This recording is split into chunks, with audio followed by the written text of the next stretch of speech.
क्या राहुल गांधी और अखिलेश यादव के पोस्टर बॉय पर लग गया कलंक? क्या सपा सांसद अवधेश प्रसाद को जिन लोगों ने वोट दिया उन्हीं की इज्जत तार तार हो गई? अवधेश प्रसाद के संसदीय क्षेत्र अयोध्या में कैसे हो गया प्रभु राम की बेटी समान मासूम से बलात्कार? दोस्तों, ये हैं अयोध्या के समाजवादी पार्टी के सांसद अवधेश प्रसाद। अयोध्या में बीजेपी उम्मीदवार को हराने के बाद जब देश की पार्लियामेंट में ये पहुंचे तो सबसे पहले राहुल गांधी और अखिलेश यादव ने इन्हें अपना पोस्टर बॉय बनाकर सबसे आगे वाली सीट पर बिठाया और इन्हीं के बहाने अयोध्या में राम मंदिर बनाने वालों और बीजेपी को खूब चिढ़ाया। सपा सुप्रीमो अखिलेश यादव ने तो इन्हें अयोध्या का राजा बता दिया, लेकिन ये ऐसे राजा निकले जिन्हें अपनी प्रजा के बारे में कुछ पता नहीं है। एक ऐसे राजा निकले जिनके दस्तरखान के एक साथी पर ही उनकी एक अबला प्रजा का चीर हरण कर उसका बलात्कार करने का आरोप लग गया। यही नहीं, आरोप ये भी है कि इनके साथी ने अपने नौकर के साथ मिलकर सामूहिक बलात्कार भी किया और फिर सांसद जी का यह पार्टी साथी और उसका नौकर 2 महीने तक लड़की के शरीर को नोचते खसोटते रहे। लेकिन आश्चर्य है कि अयोध्या के इन राजा सपा सांसद श्री अवधेश प्रसाद जी को इस घटना की कोई जानकारी नहीं हुई। ताज्जुब तो यह भी है कि पुलिस ने दोनों आरोपियों पर केस दर्ज कर लिया, फिर गिरफ्तार भी कर लिया, लेकिन उसके बाद भी इन्हें कोई जानकारी नहीं हुई। दिल्ली में विराज रहे अयोध्या के इन तथाकथित राजा से जब पूछा गया इस बारे में तो वो अंग्रेजी में बोलने लगे और अंग्रेजी में कहने लगे आई एम नॉट अवेयर, यानी वही कि मुझे कोई जानकारी नहीं है। दोस्तों, अयोध्या के पूरा कलंदर थाना क्षेत्र में समाजवादी पार्टी के नेता और भदरसा के नगर अध्यक्ष मोईद खान और उसके नौकर राजू खान पर आरोप है कि इन दोनों ने खेत पर काम करके लौट रही 12 साल की मासूम को ब्रेड बिस्किट देने के बहाने अपनी बेकरी पर बुलाया और फिर जबरन कमरे में ले जाकर उसका बलात्कार किया। मोईद खान ने इस दौरान अपने नौकर राजू खान से इसका वीडियो भी बनवा लिया और फिर ये दोनों इस वीडियो के जरिए उसे ब्लैकमेल कर लगातार सामूहिक बलात्कार करते रहे। 2 महीने बाद जब 12 साल की मासूम गर्भवती हो गई तो उसके घर वालों को इस अत्याचार का पता चला, जिसके बाद मासूम की मां ने थाने में केस दर्ज करवाया। आरोप है कि समाजवादी पार्टी के नेता के दबाव में पुलिस केवल नौकर राजू खान को आरोपी बनाना चाहती थी, लेकिन जब बजरंग दल, विश्व हिंदू परिषद, सामाजिक कार्यकर्ता मंजू निषाद और निषाद पार्टी ने कड़ा विरोध दर्ज कराया, तब जाकर मोईद खान को भी आरोपी बनाया गया और दोनों के खिलाफ पॉस्को एक्ट के तहत मुकदमा दर्ज कर जेल भेज दिया गया। पूरे उत्तर प्रदेश में इस घटना को लेकर काफी नाराजगी दिखी, जिसके बाद मुख्यमंत्री योगी आदित्यनाथ ने खुद इस मामले पर संज्ञान लेते हुए विधानसभा में उसे उठाया और उन्होंने कहा कि आरोपी फैजाबाद के एक सांसद के साथ उठता बैठता और खाता पीता था। उसके द्वारा ऐसा कृत्य करना बेहद शर्मनाक है।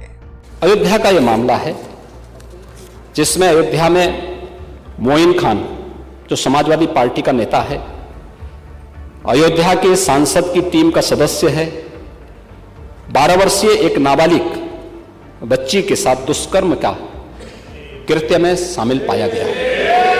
अभी तक समाजवादी पार्टी ने उसके खिलाफ कार्रवाई नहीं की है।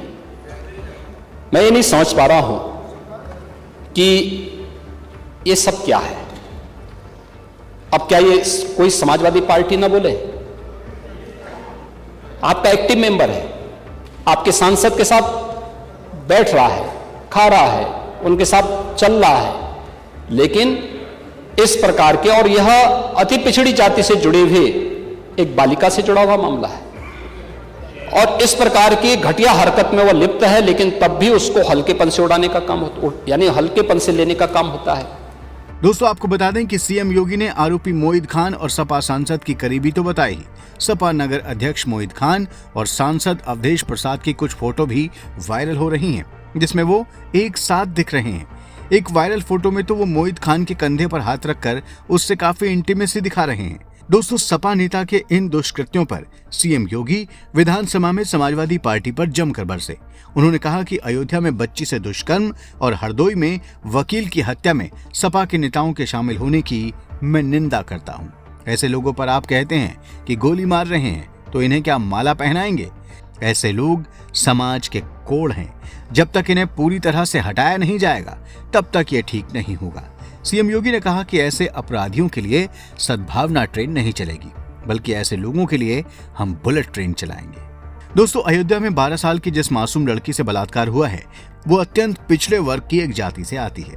चुनाव के दौरान सपा सुप्रीमो अखिलेश यादव ने इस जाति के वोटरों को साधने के लिए अयोध्या की बगल की सुल्तानपुर सीट से इसी जाति के व्यक्ति को उम्मीदवार बनाया था, जो बीजेपी उम्मीदवार मेनका गांधी को हराकर संसद पहुंच गए हैं। यूपी की दूसरी सीटों पर भी इस जाति के उम्मीदवारों को अखिलेश यादव ने टिकट दिया था। एक सर्वे के अनुसार 2024 के लोकसभा चुनाव में इस जाति के ज्यादातर मतदाताओं ने समाजवादी पार्टी को ही वोट दिया था। सर्वे के अनुसार फैजाबाद सीट पर भी इसी जाति के लोगों ने सपा का समर्थन किया और सपा के अवधेश प्रसाद के सांसद बनने की राह आसान कर दी। लेकिन जब उन्हीं के सांसद से उनके क्षेत्र में उसी वर्ग की एक मासूम मजलूम लड़की से इस तरह के अत्याचार के बारे में पूछा जाता है तो वो कहते हैं कि आई एम नॉट अवेयर। दोस्तों, प्रभु श्री राम की अयोध्या में हुई यह घटना प्रभु राम के भक्तों को उसी तरह सताने वाली है जैसे अयोध्या में राम मंदिर बनने के बाद 2024 के चुनाव में कार सेवकों पर गोली चलाने वाली पार्टी के नेता को मिली जीत है। तो क्या कोई सनातनी ये बर्दाश्त कर सकता है कि प्रभु राम के परम मित्र निषाद राज की बेटी का अपमान हो? ये तो प्रभु राम की बेटी के अपमान जैसा ही है और जो भी इसके लिए जिम्मेदार है उसे सख्त से सख्त सजा मिलनी चाहिए। और ऐसे अपराधियों को बचाने में जो भी रोड़ा बने उसे भी सलाखों के पीछे पहुंचा देना चाहिए।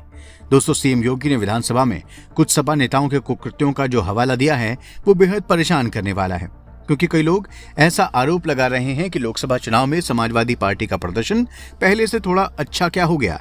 इस पार्टी के कुछ नेता और कुछ समर्थक फिर से पुराने वाले क्लेवर में नजर आ रहे हैं और इसलिए चुनाव नतीजों के बाद योगी जैसे सख्त सीएम होने के बावजूद कई जगह हुड़दंग, मारपीट और अपराध से जुड़ी ऐसी खबरें सामने आने लगी हैं जिनका संबंध समाजवादी पार्टी से प्रत्यक्ष या अप्रत्यक्ष रूप से जुड़ रहा है। लखनऊ के ताज होटल के पास कुछ दिन पहले बारिश के पानी में राहगीरों से बदसलूकी करने वाले लड़कों पर भी कुछ लोग आरोप लगा रहे हैं कि इस हुड़दंग की अगुवाई करने वाले लड़के समाजवादी पार्टी के समर्थक हैं। दोस्तों, प्रभु राम की अयोध्या में मानवता को शर्मसार करने वाली इस घटना पर आप क्या सोचते हैं? कमेंट बॉक्स में जरूर लिखें। वीडियो को लाइक और शेयर करें, चैनल को सब्सक्राइब करें और नोटिफिकेशन के लिए बेल आइकन दबाना बिल्कुल ना भूलें। धन्यवाद।